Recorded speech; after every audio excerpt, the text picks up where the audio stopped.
자, 구하라는 게 뭐야? 혜수가 처음에 생각한 자연수지. 자, 문제를 한번 보니까 네가 생각한 자연수에 9를 곱해서 나온 수를 버림하여 10의 자리까지 나타내봐. 얼마야? 했더니 50이래.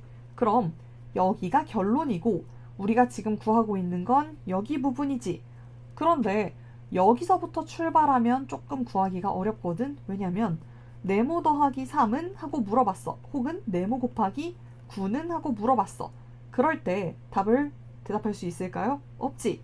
왜냐하면 여기 네모가 무엇인지조차도 모르니까요. 그래서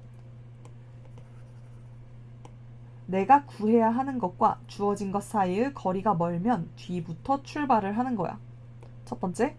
그럼 어디부터 볼까? 자, 9를 곱해서 나온 수를 버림하여 10의 자리까지 나타냈더니 50이 되었다 그랬지. 그러면 버림하여 10의 자리까지 나타내서 50이 되는 수들이 원래 수의 후보들이 되겠죠. 자, 뭐가 있을까? 첫 번째로 50, 10의 자리까지니까 여기에 동그라미 치고 뒤에를 볼 건데 버리기로 했잖아. 50부터 59까지의 수가 후보가 되겠지. 그런데 이 수는 어떤 수냐면 내가 생각한 자연수에 9를 곱해서 나온 수의 후보잖아. 그치? 그 후보가 50에서 59라는 얘기 아니야. 그러면 이제 문제가 조금 바뀌었지. 곱해서 9를 곱해서 50에서 59 사이를 만들 수 있는 수를 생각해 볼 건데, 자, 하나씩 보자. 5 곱하기 9는 45지. 6 곱하기 9는 54지. 7 곱하기 9는 63이지. 그런데 이들 숫자 중에서 지금 50에서 59 사이에 올 수 있는 숫자는 오직 이거 하나밖에 없지. 그러면 아, 얘가 생각했던 수가 54구나를 알 수 있고, 그런데 어떤 수에 9를 곱하기로 했으니까 곱해서 54가 될 수 있는 수인 6까지 찾아서 답해줘야 되겠지? 자, 제일 먼저 구하려는 것이 뭔지 한번 볼게. 공장에서 공책을 산다면 최소 얼마가 필요한지 구해보라고 했지. 그런데 공장에서 살 때의 가격을 물어본 거니까 마트 필요하니 안 필요하니? 필요 없지. 여기만 보면 될 거야. 자, 그러면 문제 처음부터 다시 한번 읽어보자. 명원의 학교 학생 960명에게 공책을 2권씩 나누어 주려고 한대. 이때 공장에서 공책을 산다면 최소 얼마가 필요한지를 구해보라고 했지. 100권에 4만 원이라고 주어져 있네. 그러면 몇 권을 살지에 따라서 가격이 달라질 거 아니야. 일단 처음에 몇 권을 살지부터 계산을 해보자. 자, 960명에게 2권씩 나누어 주려면 960명에게 2권씩이니까 곱하기 2를 해서 그럼 1920권 정도 필요한 거 맞니? 자, 1920권이 필요했지. 이때 공장에서 공책을 사려면 최소 얼마가 필요하니? 자, 공장을 보니까 100권씩 상자로 판매하고 있다는 거야. 그러면 이것은 배그 자리를 봐달라는 얘기죠. 자, 그럼 1920권을 살 건데 이거를 지금 1920권을 딱 맞게 살 수 있단 얘기야? 없단 얘기야? 없다는 얘기지. 1900권 혹은 2000권 혹은 2100권 이런 식으로만 구매가 가능하다는 거잖아. 그런데 이거 이전부터 자꾸 틀렸었거든. 꼼꼼하게 봐야 돼. 학생한테 모두 나누어 주려고 한다면 그러면 더 모자라게 사도 돼? 안 돼? 안 되지. 그러면 2000권을 사야 될 거 아니야. 그치? 그런데 2000권은 100권씩 상자로 판매한다고 하니까 100권에 묶어서, 그러니까 한 권에 4만 원이 아니라 100권에 4만 원인 거잖아. 그러면 몇 묶음을 샀는지를 아는 게 중요하겠죠. 물론 암산으로 해결이 될 것 같기는 한데 과정을 한번 보여주자면 2000권을 100권씩 몇 묶음인지 판단하려면 나눠서 보면 되겠지. 그러면 20묶음이라는 결론이 나오죠. 그럼 4만 원씩 20묶음 지불한다면 80만 원 맞아? 그치? 왜 틀렸냐면은 이거 지금 19묶음 사서 틀렸어요. 그리고 3번. 지난번에 설명했고 한 2번 정도 설명했거든. 마지막 기회예요. 잘 봐. 자, 어떤 수를 반올림하여 10의 자리까지 나타내었더니 420이 되었습니다.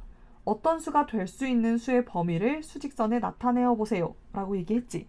그때 첫 번째 먼저 420을 관심을 갖고 한번 쳐다볼게. 반올림이라는 것은 작은 쪽에서 그리고 큰 쪽에서 양쪽을 다 고려해줘야 한다고 얘기했었거든. 여기는 이 안쪽은 보통 애들이 잘 해요. 한번 보자. 몇부터 반올림 하기로 했어?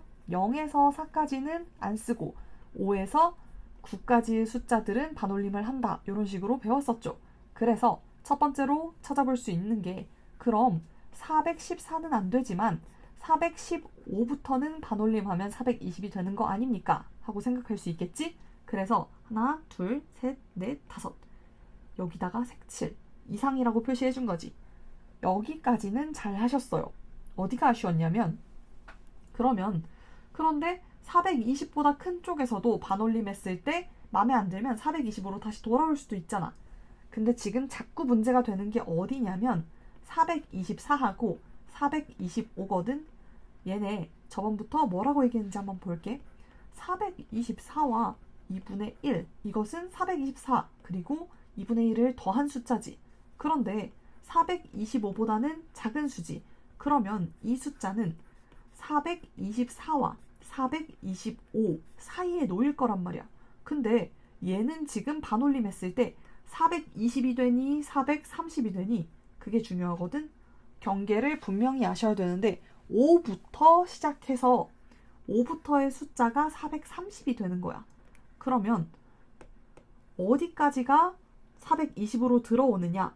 여기는 어때? 들어오겠지. 여기는 들어오겠지. 그러면 424.999999 이런 수는 어때? 이쪽으로 들어와야겠지.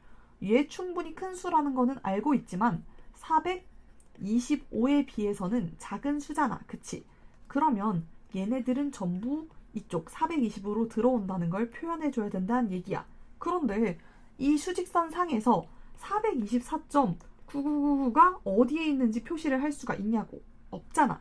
그래서 어떻게 할 거냐면 425를 제외하고 그 안쪽 수는 모두 들어오면 됩니다. 를 표현하기 위해서 425 미만이라는 표현을 사용한다고요. 아마 네가 보면 늦겠지만 단원평가에 한 문제쯤 나오지 않을까? 하나, 둘, 셋, 넷, 다섯. 그러면 여기에 이렇게 미만이라고 표시를 해줘야 되겠지. 그러니까 이전에 뭐라고 답을 하셨냐면 424까지 여기서부터 여기까지를 이상과 이하를 이용해서 표현했었거든. 그렇게 하면은 안 된다고. 그러면 424보다 조금 크지만 425보다는 작은 숫자를 표현할 수가 없단 말이야. 그래서 정답은 425 이상, 415 이상, 425 미만이라고 표현해 주셔야 합니다.